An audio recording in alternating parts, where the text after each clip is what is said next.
안녕하십니까. 자바 13번째 시간 메소드에 대해서 살펴보는 시간을 갖도록 하겠습니다. 지금까지 우리가 클래스가 무엇인지, 객체가 무엇인지에 대해서 살펴보았고요. 객체를 사용하기 위해서 우리가 클래스를 만들어서 사용을 했습니다. 그리고 이러한 객체를 이용해서 프로그래밍을 하는 기법을 우리가 객체 지향 프로그래밍이라고 한다고 했습니다. 자, 오늘은 그 클래스 안에 속성과 메소드 중에 메소드에 대해서 좀 중점적으로 살펴보는 시간을 갖도록 하겠습니다. 메소드는 클래스가 객체를 생성했을 때 객체가 하는 일, 기능이죠. 그래서 그 기능을 선언하고 정의하는 메소드를 선언하고 정의하는 방법과 다음에 메소드가 갖고 있는 특징들 몇 가지 살펴보도록 하겠습니다. 자, 객체 구성 요소 중 기능에 해당하는 메서드를 선언하고 사용하는 방법에 대해서 학습을 하도록 합니다. 첫 번째, 메소드 선언과 호출하는 방법, 그다음에 매개 변수, 파라미터라고 합니다. 매개 변수에 대해서 살펴보도록 하고요. 중복 메소드, 오버로딩이라고 하는 중복 메소드에 대해서 살펴보도록 하겠습니다. 자, 접근자에 대해서도 오늘 이 시간에 살펴보도록 하겠습니다. 자, 그러면 먼저 메서드 선언과 호출, 우리가 어떻게 메서드를 선언하고 그 선언된 메서드는 어떻게 외부에서 호출해서 사용을 하는지에 대해서 학습을 해보도록 하겠습니다. 메서드도 변수와 같이 선언 및 정의 후 필요시에 호출해서 사용한다 이렇게 되어 있죠. 우리 변수도 사용을 하기 위해서는 선언 및 초기화를 거치고 다음에 다른 곳에서 그 변수명을 이용해서 변수를 사용했습니다. 자, 메서드도 마찬가지예요. 메서드도 자, 여기 보시면 public void info 여기까지가 메소드 선언부입니다.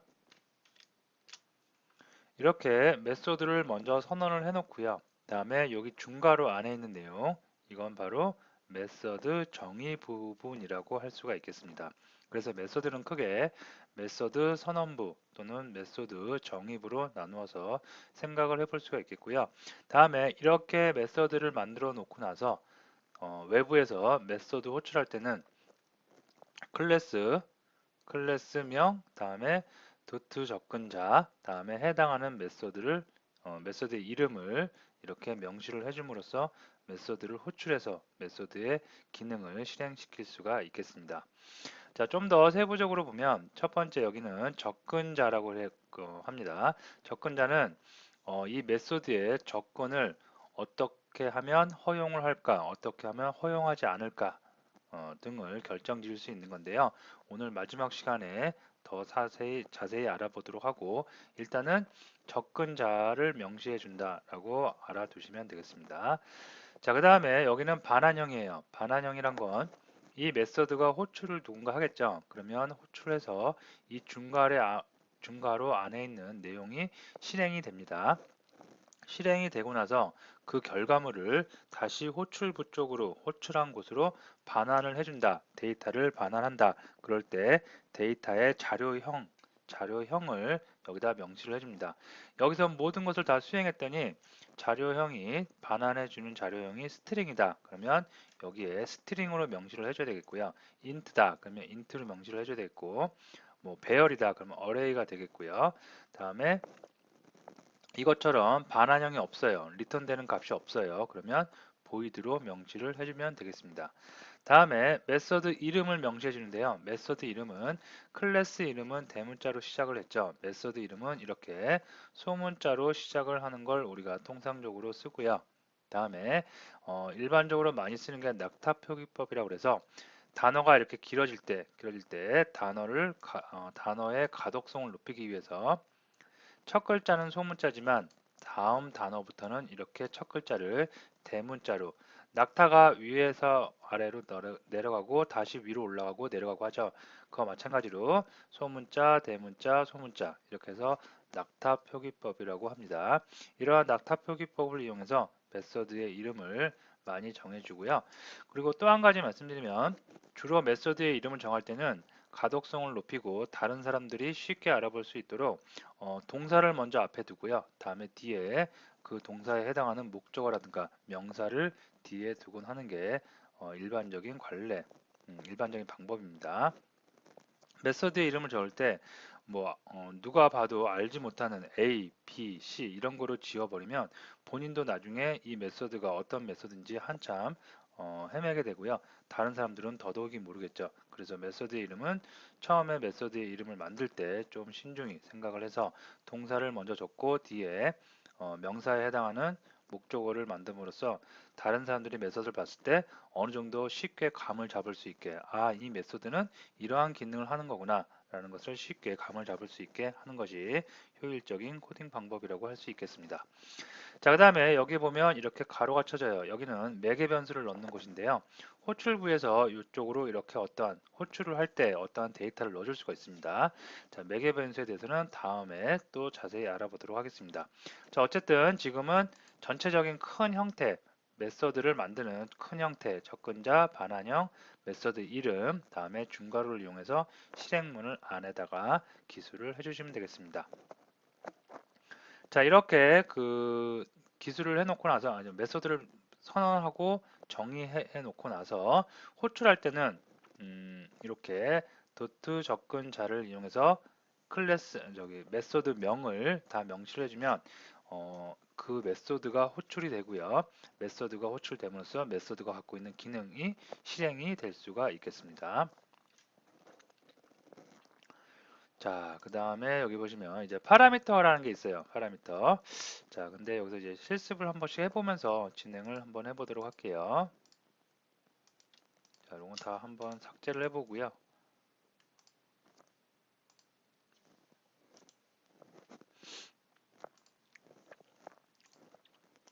클래스를 하나 만들어 보도록 하는데, 아까 여기 뭐였죠? 차일드 클래스라고 했죠. 한번 똑같이 이름을 똑같이 해서 차일드 클래스를 만들어 보도록 하겠습니다. 자, 그 다음에 이 차일드 클래스를 호출해서 사용할 메인 클래스도 지금 하나 만들어 주도록 하겠습니다. 자, 메인 클래스는 JVM이 프로그램을 실행할 때 가장 먼저 찾는 것 무슨 메소드? 메인 메소드도 하나 있어야 되겠죠. 그래서 메인 메소드도 하나 이렇게 만들어 주고 시작을 하도록 하겠습니다. 자, 차일드 클래스 여기 만들었는데요. 자, 생성자 하나 만들어 주도록 하겠습니다. 네, 그래서 얘는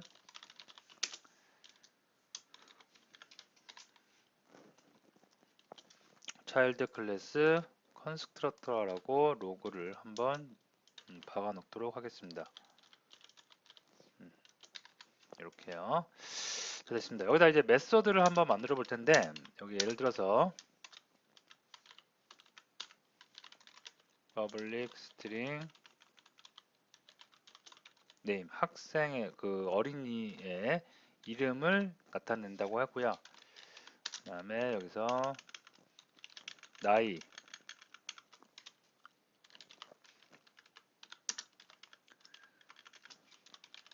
젠더 이 정도로 할까요? 네, 이 정도로 하겠습니다. 자, 이런 예를 들어서 클래스를 만들었다. 그러면 메소드를 이용해서 getInfo라는 내가 메소드를 만들겠다. 이렇게 되면 자, 접근을 할 수 있게 먼저 접근자를 명시해 준다고 그랬고요. 자, 다음에 반환형을 명시해 준다고 그랬고, 그 다음에 메소드 이름 주고요. 그 다음에 중괄호로 묶어서 여기서 실행을 하게 하면 되겠습니다. 자, 로고를 한번 박아 놓도록 할게요.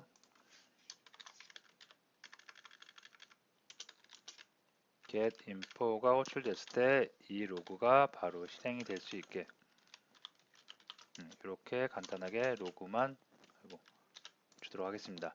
자, 다음에 getInfo에 해당되는 내용을 여기다가 쭉 기술을 해줘야 되는데 지금은 메소드의 중점을 맞춰서 기능 구현은 안 하고요. 메소드의 기본 형태만 잡도록 하겠습니다. 자, 그래서 sysout을 한번 더 활용을 할게요.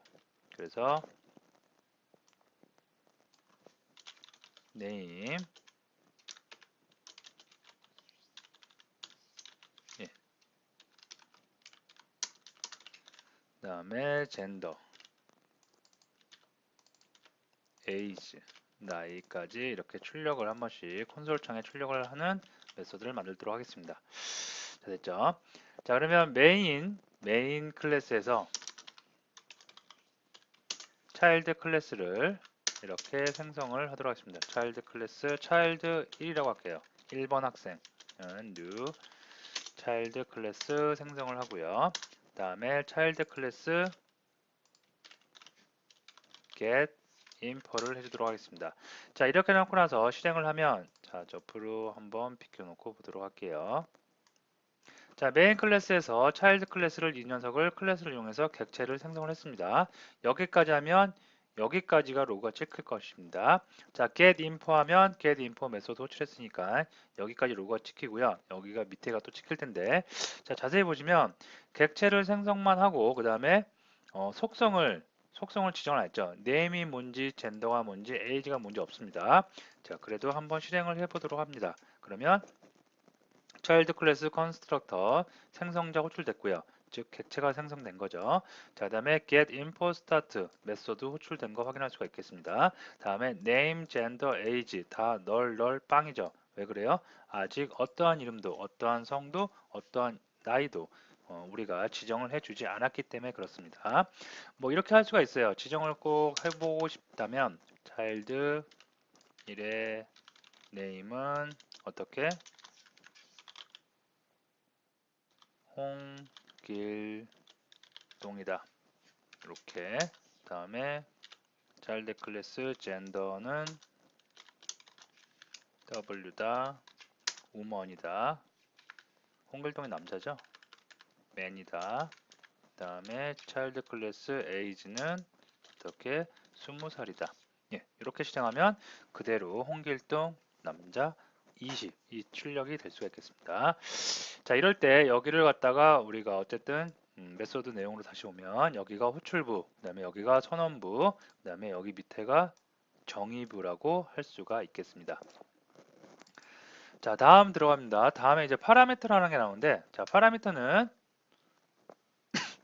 여기 가로 안에 이렇게 비어 있었는데요. 이 가로 안에다 어떤 값을 줄 수가 있는 거예요. 그죠? 그래서 매개 변수, 뭔가를 엮어준다. 그죠? 그래서 우리가 매개 변수라고 하고요.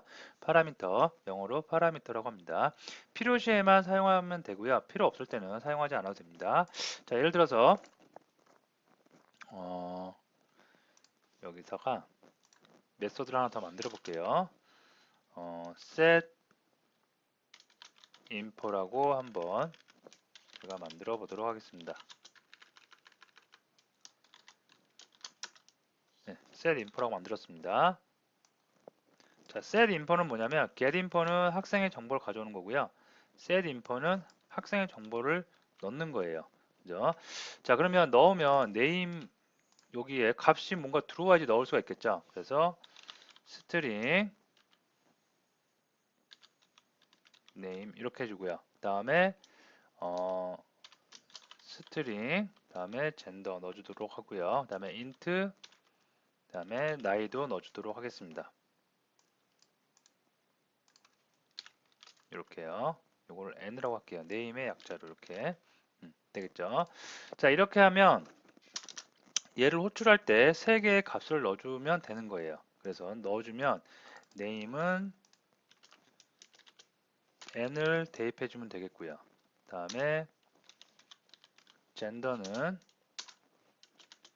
g를 대입해 주기로 하겠습니다. 다음에 age는 a를 대입해 주도록 하겠습니다. 자, 그러면 이렇게 파라미터로 호출부에서 누가 호출을 할 텐데 호출부에서 이런 값들을 줘요. 그러면 그런 값들에 의해서 이 객체의 name, gender, age 속성에는 값이 들어갈 수가 있겠죠. 자, 실제로 한번 해보겠습니다. 지금 이렇게 바로 접근했는데 이건 별로 그다지 좋은 방법은 아니고요. 여기서 메소드를 통해서 set info. 자, 이름을 뭐로 할까요? 홍길동으로 하겠습니다. 젠더는 뭘로 할까요? 남성으로 하겠습니다. age는 몇으로 할까요? 20살로 하겠습니다. 네. 자, 이렇게 하면 set info에서 3개의 값을 던지고 있어요. 스트링 값 2개, int 값 하나, 이렇게 3개의 매개 변수를 던지고 있고요. 이 매개 변수가 1로 들어온다는 얘기입니다. 1로 들어와서 각각 속성의 대입 연산자를 이용해서 대입되고 있죠. 이제 이렇게 생성된 객체의 속성, name과 gender와 age는 홍길동과 m과 20이라는 속성이 지정됐고요. getInfo로 출력을 해보면 이렇게 속성이 그대로 출력되는 거 확인할 수가 있겠습니다. 그리고 메소드 호출은 setInfo, getInfo 둘 다 호출이 정상적으로 된 것도 확인할 수가 있겠습니다. 자, 파라미터는 필요에 따라서 한 개만 쓰일 수도 있고 두 개만 쓰일 수도 있고 세 개만 쓰일 수도 있고 아예 사용하지 않을 수도 있습니다. 중요한 거는 개수가 중요한 게 아니라 파라미터를 이렇게 만들었을 때 파라미터의 그 데이터를 넣어줄 때 데이터의 타입, 자료형이 중요합니다. 여기가 스트링이고 여기가 스트링이고 여기가 인트형이죠. 그래서 호출할 때도 똑같이 맞춰서 스트링, 인트로 이렇게 호출한 겁니다. 만약에 여기가 불리언이다. 그러면 여기도 마찬가지로 호출할 때도 불리언 값으로 매개 변수를 던져줘야 되겠습니다. 자, 그 다음에 중복 메소드에 대해서 알아보겠는데요. 장군 우리가 메소드를 만들었는데 메소드를 이렇게 똑같은 이름으로 여러 개 만들 수가 있어요. 단 이렇게 똑같은 이름으로 여러 개 만들 때는 매개 변수에 변화가 있어야 돼요. 자, 보시면 이건 매개 변수가 없어요. 그리고 여기는 매개 변수가 있죠. 이렇게 중복되어도 상관은 없지만 매개 변수에 차이가 있어야 된다는 거. 매개 변수에 차이가 없고 똑같은 메소드, 중복 메소드 명시를 선언하고 정의를 하면 바로 입셉션 떠서 아예 컴파일 자체가 안 됩니다. 이렇게 중복, 똑같은 이름의 메소드를 사용할 수 있대. 매개 변수에 차이가 있어야 된다는 거. 자, 매개 변수가 여긴 두 개 있어요. 두 개 있는데 하나는 인트형이고 또 하나 인트형이에요.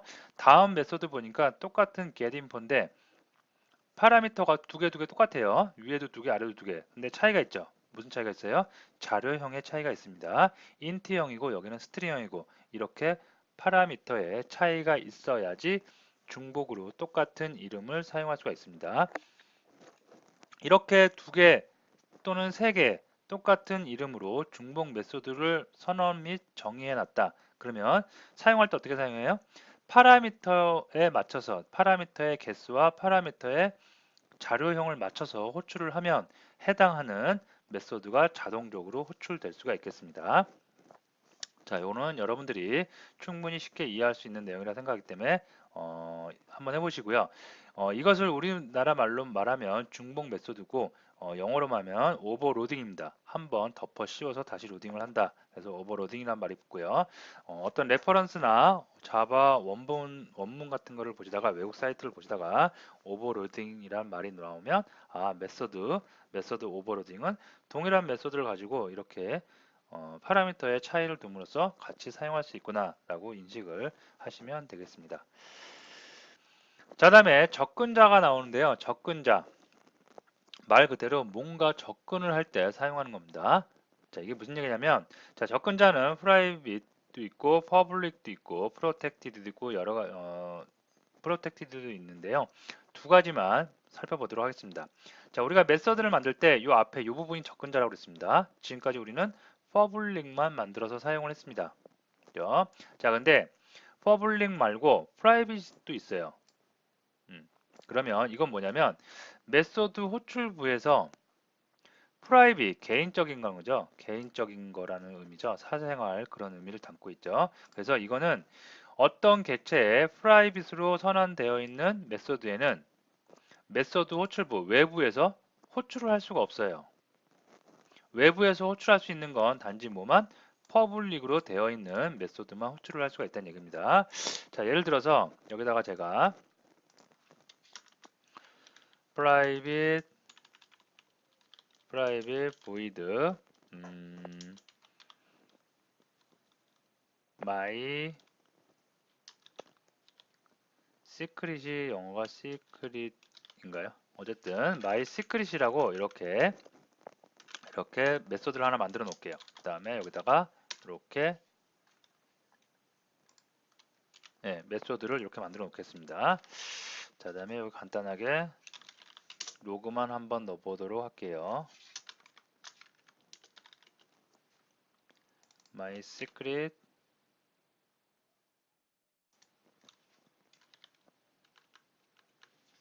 요건가요?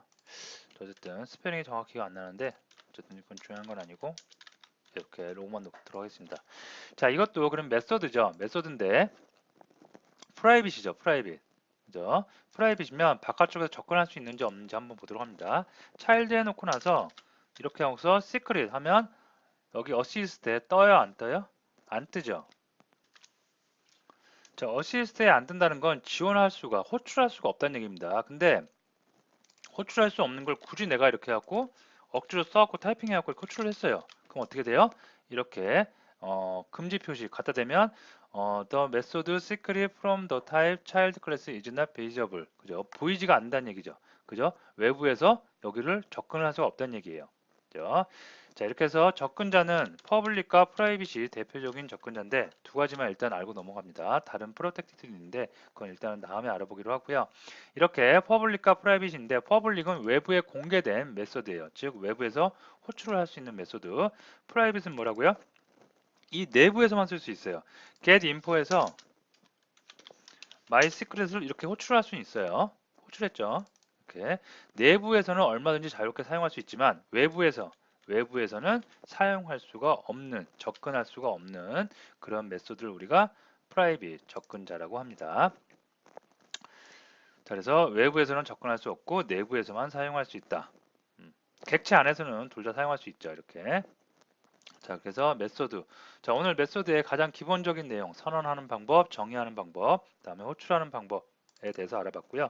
다음에 파라미터, 내가 필요할 때 데이터를 호출부에서 데이터를 던져서 메소드를 호출할 수 있는 방법, 파라미터에 대해서 알아봤고요. 다음에 중복 메소드, 메소드를 똑같은 이름으로 여러 개 만들 수 있는데 단 그때 조건은 파라미터에 차이가 있어야 된다. 영어로는 오버로딩이라고 한다. 정리를 해두시고요.